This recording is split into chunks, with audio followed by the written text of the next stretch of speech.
Look at this. Look at this. I'm back and it hasn't even been like 100 years. It hasn't even been 6 months since I last uploaded.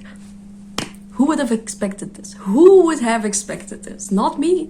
Hey, look at us. Look at us, huh? Who would have thought? Not me. Obviously, I'm going to be talking about George R.R. Martin's Fire and Blood. Obviously, there are going to be some spoilers. Or a lot of spoilers. I don't know. You know what? George R.R. Martin, he is the real top G. That's what I think. Can someone please explain something to me? How is it that I have a bunch of books on my bookshelf that are like 100 pages? They are so short and I can't for the life of me get through them. But then I get through this absolute behemoth of a book in like less than a month. I'm telling you, it's the top G writing of it all. I mean, okay, it's not your usual novel. It's written from the perspective of this archmaester, and it's like a fictional type of historical book. But still, I'm surprised. I'm surprised. You should be surprised, and I'm surprised. Where to begin? I don't even know where to begin. I don't know. This video is going to be all over the place, like every video that I make. I'm kind of maybe surprised that the show went with the Dance of the Dragons. I mean, it's obviously one of the most interesting parts of the book, but I think that there's so much more material. And I mean, that's a given. They're probably going to keep making more shows about this as long as George Martin keeps writing. Starting off with Aegon's Conquest, it's already a banger. I'm invested. I want to know more. I would love to see a TV show about that, or a movie. That would be pretty amazing. I know there are some mixed opinions on this book because some people, I don't know, thought it was very boring. It probably depends on whether you like history yourself or not, because obviously it does read like a history book, so there are sometimes some slow parts to it, but I don't know. I mean, House Targaryen really is the craziest house in all the Seven Kingdoms. It's like every time you turn a page and you're like, this can't get any crazier than this. It does. It gets crazier. It gets weirder. Honestly, the show was even like dialing it down, to be honest, because the things that happen in this book, I was going to say you can't make it up, but obviously George R. R. Martin did make it up. I don't know how he does it. I imagine he like smokes a joint, smokes a spliffy, and then he just gets to writing. You know what I was thinking? Imagine a Real Housewives type of show with the Targaryens. Not only would that be fucking hilarious, but also incredibly confusing. So my husband left on his dragon this morning. He didn't even ask if he was allowed to leave. It was so rude of him. And then my brother just randomly started a war in some foreign country. So inconsiderate, right before the holidays. It's an entire mess. And then my sister's husband, he brought home a bastard. So the entire family is just going to have to deal with all of that mess. And I'm not looking forward to it. You know what I'm saying? All of those guys are the same person. We're talking about the same person, right? Well, yeah, obviously.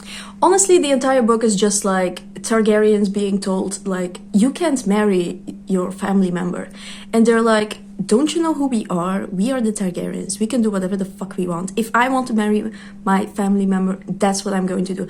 And then obviously war breaks out and they're like, oh well. That's basically the history. The short version. You know, when I was reading the part about Maker, you know, all I kept thinking was like, this would be someone that the girlies would obsess over probably.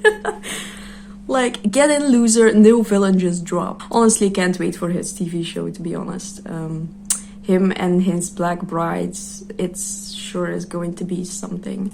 I was like, is it just me? But then I went online and I found a lot of fans of Maegor the Cruel, and I was like, they get it. They get it. Okay, so talking about the whole Dance of the Dragons, I kind of wish they could have done more with the book material, because obviously it's a historical account of the events that happened, but it's sometimes unclear what specifically happened, or in what way something happened, or what was the motivation behind it, because a lot of people say different things, and that's really fascinating. I wish they could have, like, imagine the last duel type of thing with House of the Dragon. Imagine we get a scene from someone's perspective, and then we get the same scene but then from someone else's perspective, and like it happens differently, because I think that's where, I mean, I don't know how interesting that would stay, you know, in a show type of deal. Probably isn't really doable, but that's where the show kind of gets in trouble, I want to say. They have all of these accounts, and then the writers basically have to pick one. They have to be like, so actually we're going to stick with this one, this is what happened. And a lot of times they go for the less like wild, crazy stories that are being told, that are probably fictionalized over the years. But actually Daemon and Rhaenyra's relationship could have been even wilder, to be honest. Could have been even on another level. And I'm just wondering how they're going to address a lot of it later on, especially stuff like Blood and Cheese, or some of the battles, because I mean, it's hard to be objective, I want to say, between the two houses that are battling, because I mean, in the book, no one is right or wrong. There is no right or wrong. This is like one big-ass crazy family that is just, you know, they're the Kardashians up in their tower doing whatever the hell they want, and then the small folk are like, oh, here we go again, another war, another incestuous wedding that we all have to attend. Like, who's king now? I don't fucking know. There are still certain scenes that put certain characters in a more positive light or in a more negative light. Yeah, I don't know. I feel like in the show they're trying to make out the Greens as like the worst option, or the more of the bad guys than the black team necessarily. Even though, but then they do weird stuff. Like this was I also talked about this in my show review with Daemon. It gets so confusing because they, in Fire and Blood, when his wife dies, he isn't even around. He's like somewhere far away, and you could argue that maybe they just don't know that he has a dragon. He could just fly over there, kill her, fly back, have his breakfast, go on with his day, go on with his life. But that would still make no sense, because anyone could have seen the dragon fly there. So that also, I don't know, is that what's insinuated in the book? I don't know. Some things I just aren't very clear. They're probably not supposed to be very clear. It's all hearsay, insinuation. But in the book, in the show, they make it very clear. He's like, he murdered his wife. He literally bludgeoned her to death with a fucking rock, and then he was like, oh, whatever. And also, they change up timelines and stuff. So Daemon and Rhaenyra were, I believe they were even married before his wife died or something. So it gets, I don't know what they're trying to do. I feel like they're trying to fit so much of these, like all of these events or all of the stories told into the show, but then it makes it confusing, because you don't really understand these characters, because they're just like all over the place. Their motivations, their like actions are all over the place. So I don't know, it's not as easy as...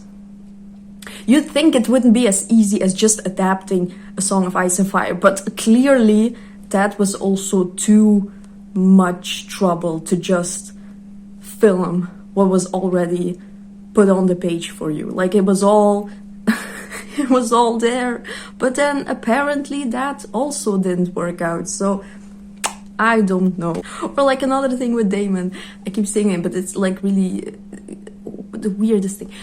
In the book, this was so funny when I read this in the book after I'd seen the show. In the book, when the whole when they crown Aegon and stuff, and everyone wants to start a war, you know, Damon is actually the first one in the book who is like, no, you know, let's just settle down, let's have a cup of tea, let's talk it over, let's not do anything rash, I don't want to start any wars. And in the show, he was like the first one to jump up out of his chair and be like, let's go kill some motherfuckers. See, that's what I mean. That's when... What does that mean? So the ending with the end of Rhaenyra and Aegon, I mean, some bomb lines came out of that. I will never be able to forget about my leal lords will find me if they search the seven hells, mayhaps. That's a line. That's a line and a half. I might have to use that myself. If they search the seven hells, mayhaps. Also, I'm 100% sure we're not going to get this scene, but Mushroom, who tells most of the probably made up worse versions of the facts that happened, stuff that happened, he apparently said that Aegon sat on a dragon's egg to try and get it to hatch. Pretty sure we're not going to get that in the show. A shame, really. Such a shame. I really... If there was somebody who would have sat on a dragon's egg in the hopes of getting it to hatch, it would have been Aegon. It would have been Aegon, second of his name. And I stan him for it. Amazing. Once again, George R. R. Martin, our Lord and Savior, he realizes how important, how amazing it is to have artwork in your books. Let's bring it back. Let's bring back picture books. I know we're all old, but that doesn't mean we have to be boring. It's so much fun. After you get like through 100 pages, you're rewarded with a picture, just like you were when you were like 8 years old, and it's so much fun. Let's bring back fun in books. Also, maybe an unpopular opinion, but I think we should leave George R. R. Martin alone. I feel like people are too harsh on him. They're like, he takes too long to write a book, and I'm like, first of all, how did he write this? It didn't take him long to write this. I mean, obviously, it's not like A Song of Ice and Fire, but that's a different story. That's his magnum opus. That's, of course, is going to take time, of course. And I think it's not necessarily the writing, it's all the pressure around it. I get it. It's hard. And, I mean, I don't actually think he writes that slow, to be honest. He's just very particular. He wants to get it right. I get it, and it at least it shows. You know, he takes a long time and he writes these fucking amazing books. So leave him be. Like, how long he's been working on what is it, Winds of Winter for like 10 years now. Okay, 10 years. Listen, didn't V.E. Schwab take 10 years to write, what was it? The Invisible Life of Addie LaRue? I mean, give Martin some credit here. Like, he may take 10 years to write a book, but at least you know it's going to be a good book. He says he only has like a couple of 100 pages to go. That's fine. He's going to get there. Is he going to get to the next book? It's George R. R. Martin's world, and we're just all living in it.